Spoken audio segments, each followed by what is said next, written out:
വസുദേവസുതം ദേവം കംസചാണൂരമർദ്ദനം ദേവകീ പരമാനന്ദം കൃഷ്ണം വന്ദേ ജഗദ്ഗുരും.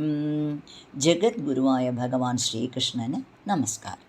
ഭഗവത്ഗീത 14-ാം അധ്യായം ഗുണത്രയ വിഭാഗ യോഗത്തിൻ്റെ സമ്മറി എപ്പിസോഡാണ് ഇത്. ഈ അധ്യായത്തിലൂടെ ഭഗവാൻ മായയിലൂടെ ഉണ്ടാകുന്ന എല്ലാ ജീവാത്മാക്കൾക്കും സത്വം, രജസ്, തമസ് എന്ന 3 ഗുണങ്ങളുണ്ട് എന്നും ഇവയാണ് നമ്മുടെ ജന്മകർമ്മങ്ങളുടെ അടിസ്ഥാനം എന്നും പറഞ്ഞു തരും.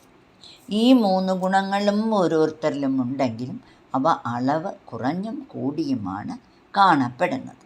അതിനനുസരിച്ച് തന്നെ ഒരേ ആൾ ചിലപ്പോൾ സന്തോഷവാനായും ചിലപ്പോൾ ദുഃഖിതനായും ചിലപ്പോൾ അലസനായും കാണപ്പെടും. ഇനി ഓരോ മനുഷ്യനിലും ഏതെങ്കിലും ഒരു ഗുണം പ്രധാനമായി കാണപ്പെടും. പൂർവജന്മത്തിൽ നിന്ന് വരുന്ന വാസനയാണ് അതിന് കാരണം.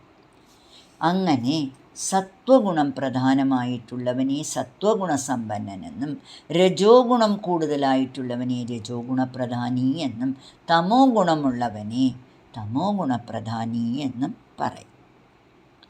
ഈ ഗുണങ്ങൾ നമ്മിലെ ജീവാത്മാവിനെ ശരീരവുമായി ബന്ധിക്കുന്നു എന്ന് ഭഗവാൻ പറയും. നമുക്കത് മനസ്സിലാക്കാം. നമ്മുടെ ഗുണങ്ങൾ മനോബുദ്ധികളെ കർമ്മങ്ങൾ ചെയ്യാൻ പ്രേരിപ്പിക്കുന്നു. മനോബുദ്ധികളെ പ്രകാശിപ്പിച്ചുകൊണ്ട് ശരീരത്തിൽ ജീവാത്മാവ് നിലനിൽക്കുന്നു. അങ്ങനെ ശരീരത്തിൽ പ്രകാശിക്കുന്ന ജീവാത്മാവ് ഈ ശരീരം എൻ്റേതാണെന്നും ഞാനാണ് കർമ്മം ചെയ്യുന്നത് എന്ന ഒരു മിഥ്യാഭ്രമത്തിൽ ചെന്നപ്പെടും. ഇങ്ങനെ ഗുണങ്ങൾ ആത്മാവിനെ ശരീരബന്ധത്തിൽ പെടുത്തുന്നു. അപ്പോൾ ആത്മാവ് ശരീരം ചെയ്യുന്ന കർമ്മങ്ങളിലും കർമ്മഫലങ്ങളിലും സുഖദുഃഖങ്ങളിലും എല്ലാം പങ്കുചേരുന്നു. ശരീരം വിട്ടു പോകുമ്പോൾ ആത്മാവ് ഈ കർമ്മഫലങ്ങളും സുഖദുഃഖങ്ങളും എല്ലാം ഏറ്റുകൊണ്ടാണ് പോകുന്നത്. തുടർന്ന് ഈ വാസന, ഇതിനെയാണ് വാസന എന്ന് പറയുന്നത്, ഈ വാസനകളോട് കൂടിയാണ് അടുത്ത ശരീരം ആത്മാവ് സ്വീകരിക്കുന്നത്.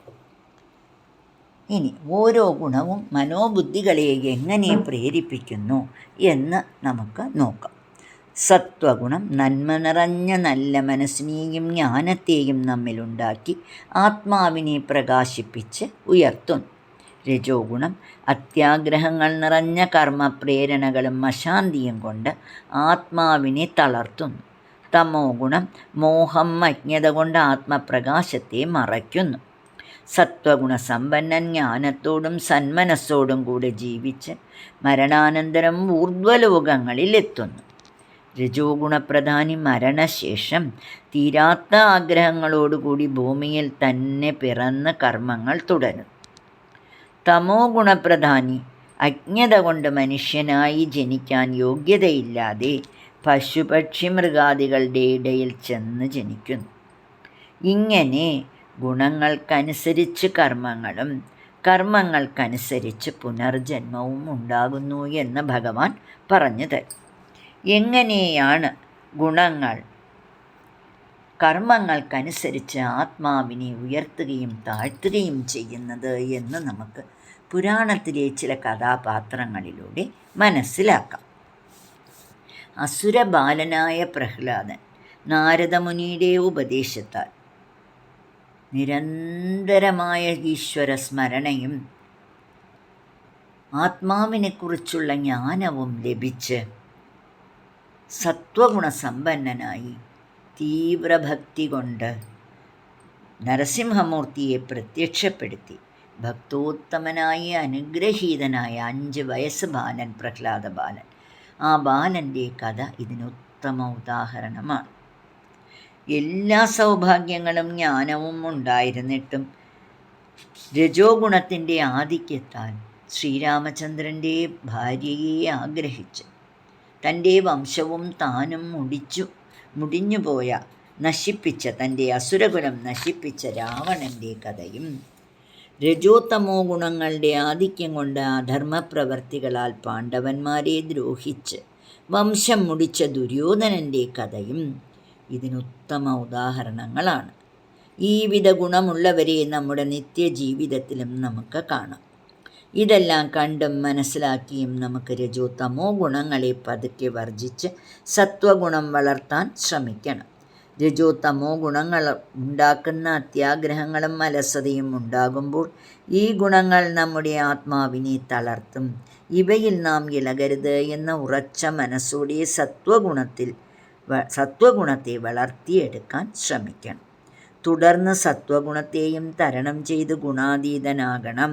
അല്ലെങ്കിൽ സത്വഗുണം ജ്ഞാനം, ശാന്തി ഇവയ്ക്ക് വേണ്ടി വീണ്ടും പുനർജന്മങ്ങളിലെത്തിക്കും എന്ന് ഭഗവാൻ പറഞ്ഞു തരും.